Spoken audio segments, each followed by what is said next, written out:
Thanks to improvements in modern archaeological technologies, and indeed the evolution of satellite resolution imagery of our spinning, living blue marble, we are fortunately entering an era where, thanks to penetrative stratophotography, the last remaining legacies of what we have long claimed would be found, that of once highly capable global lost civilization, or possibly many.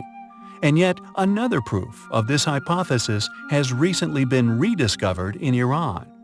A gigantic artificial wall, measuring approximately 71 miles in length, extending from the mountains of Bamu to an area near the town of Jamarg, Iran, has been exposed. To put this ancient feat into perspective, computer systems have estimated that more than 1 million cubic meters of stone would have had to have been quarried, transported, and placed where they now lay, and this is a mere remnant of its past grandeur. Quote, "With an estimated volume of 1 million cubic meters of stone, its construction would have required abundant resources. This in terms of labor, materials, and tremendous toil and time," wrote Sajjad Alibaghi, Ph.D. of the Archaeological Department of the University of Tehran, in an article published in the journal Antiquity. Although the existence of the wall, long claimed as unknown to mainstream archaeology, those who have lived nearby for millennia have known about its existence all along, knowing it as Gari Wall or Gari Chen Wall. The Venture Party state that due to the wall's poor state of conservation, the researchers are not sure who built the structure and for what purpose.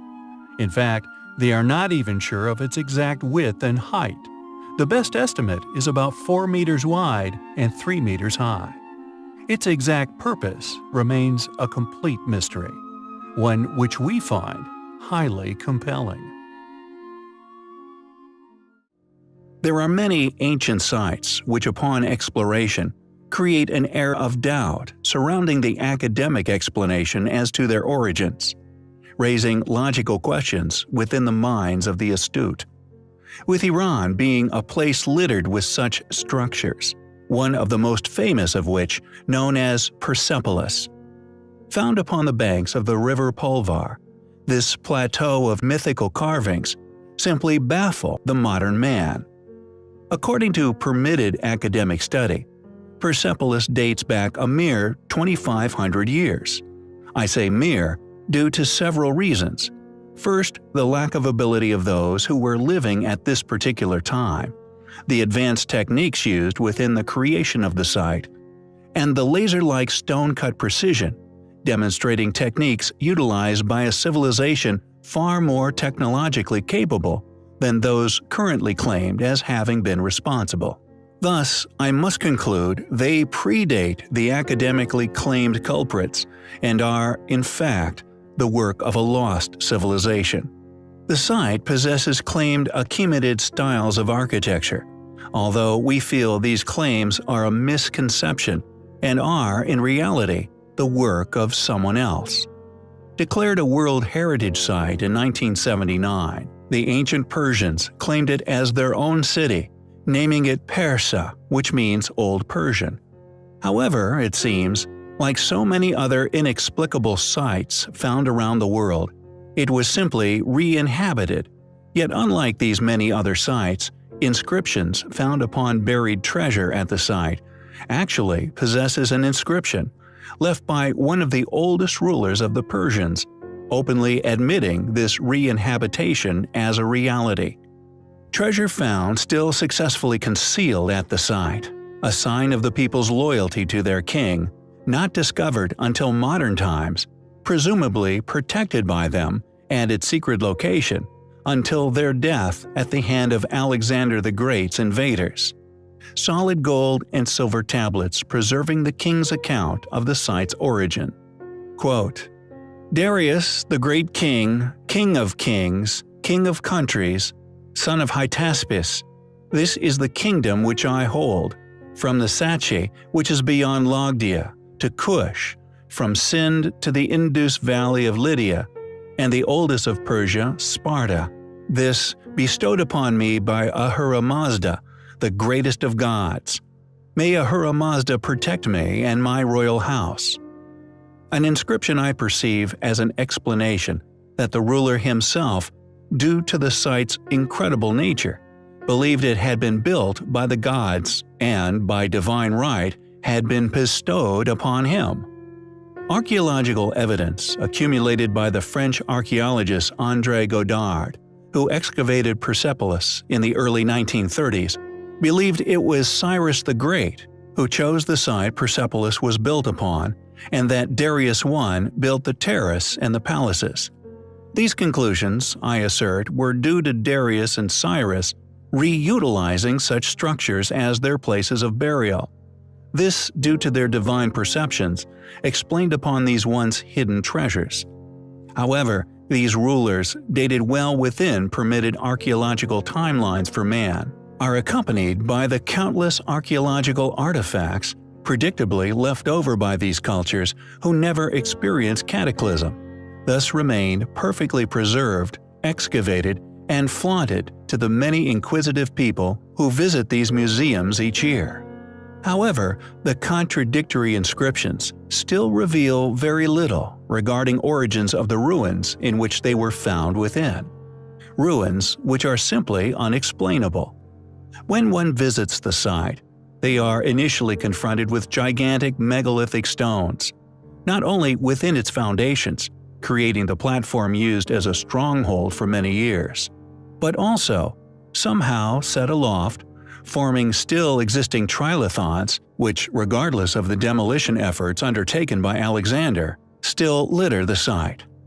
A 125,000 square meter terrace artificially constructed, partly cut straight out of Ramat Mountain. An additional factor which supports my argument of a highly advanced builder are the Lamassu.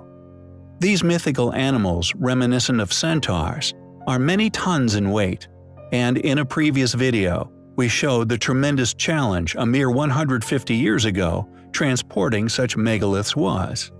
Not to mention the tremendous artistic achievements these stone carvings would have been, along with countless other intricate, masterfully carved artworks throughout the site, which mystify all who gaze upon them.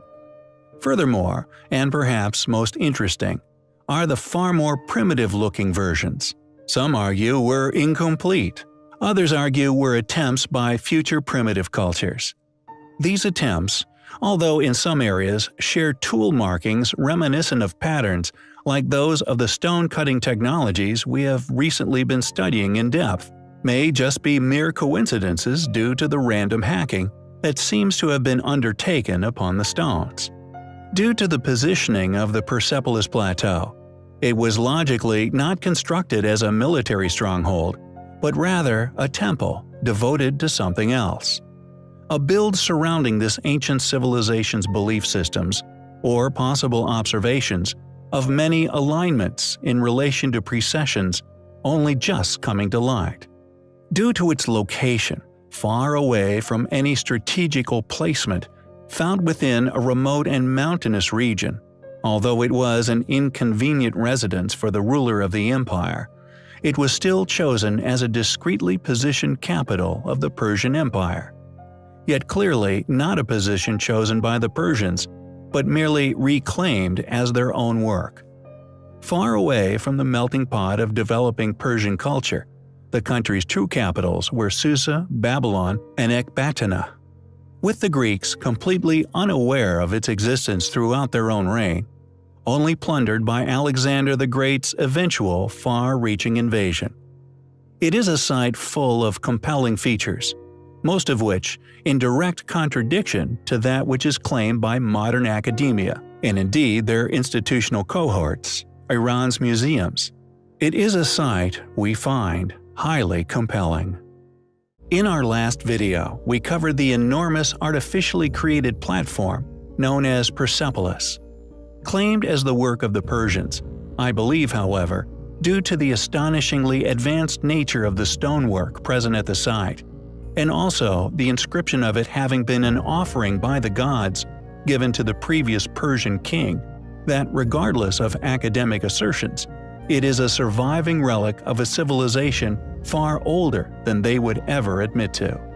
Found upon several gold and silver tablets found buried within the site, inscribed with a message left by these more modern inhabitants, thanking the gods for the creation of said site, concluded by many ancient civilizations all over the world, who, due to the rigidity of the protected paradigms regarding the chronological timeline of man, are claimed as the builders of said sites, regardless of whether these same institutions' archaeological endeavors prove them incapable.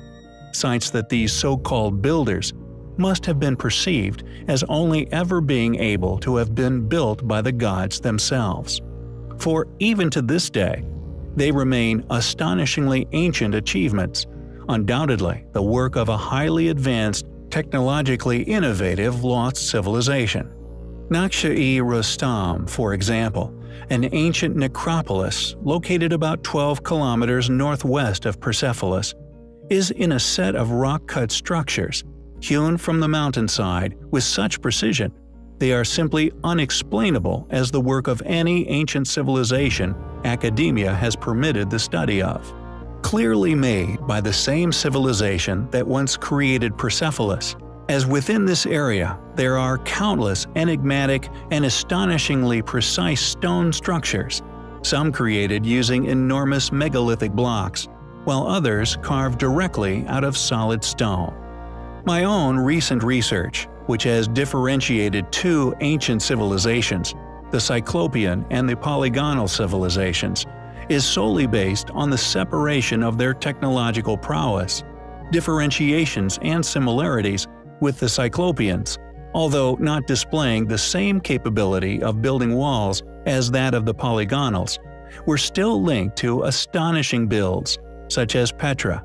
These astounding structures also carved straight from bedrock, extremely similar to many of the rock-cut structures found throughout Iran. However, Persepolis possesses some techniques that, although no one has seemingly looked at closely, is a strange, unique method of linking the stones of some of these structures together. Not only an enigmatic structure, predictably claimed as the Tomb of Cyrus, but they are also present within the impressive yet seemingly demolished fortress, possibly destroyed during an invasion which can be found nearby.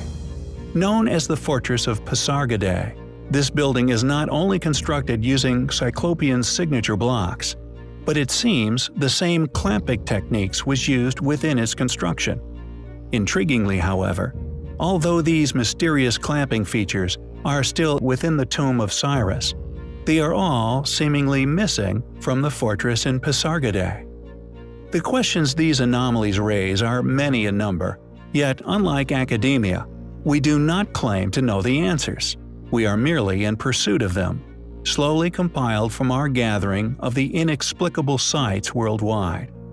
Eventually, we hope to decipher not only why they were placed there, who built such structures, but indeed, how. Naqsh-e-Rustam is not the only rock-cut structure of astonishing precision found within Iran. Many other precision-cut artifacts can be found littering the area. Mada-in Salah, for example, being a series of structures also claimed as tombs, created from single enormous rocks. To claim such work as that of primitive tool-wielding ancestors, I find absurd. Yet the more I look into these sites, the more confusing and thus enigmatic they become. Not only does academia claim that the plateau of Persepolis was completed, which is clearly not only an obvious misconception, but also the unfinished sections seem to have been attempted to have been finished with primitive tools. But certain places within the area possess the stonework of the Cyclopean civilization, yet with unique clamping techniques found only in Iran. With additional structures, which are located near the rock-cut structures of Naqsh-e-Rustam, seemingly having been cut and built with blocks of a deliberately opposite type of cutting style. Several alternative scholars who have explored the site have hypothesized that many areas were attempted to have been renovated and reconstructed by a later civilization.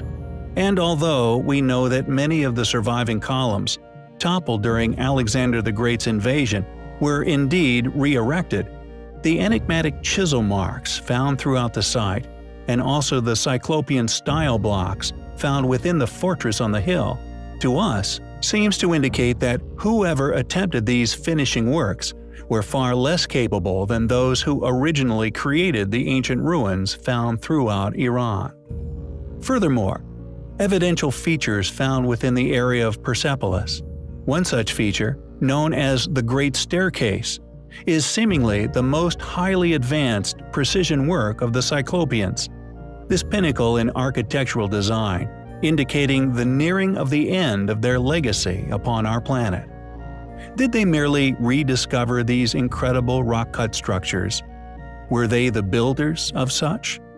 For regardless of the fact that I have indeed linked their work to the astonishing feats of Petra, the similarly astonishing rock-cut temples of India and also Myra, which we have confirmed through the identification of the stonework and tool marks as having indeed been the work of the Cyclopeans. Were these ancient sites their final creations, left unfinished due to their demise? If so, the question remains, why do so many structures contain enigmatic techniques of clamping found nowhere else on Earth? And why are these structures near Naqash-e-Rustam seemingly built in direct opposite methods to their signature cut stones reliefs instead? Were they the work of the same civilization? Or possibly a third, as yet undiscovered group, who clearly accomplished an astounding degree of skill in stone carving themselves? We find ancient Iran not only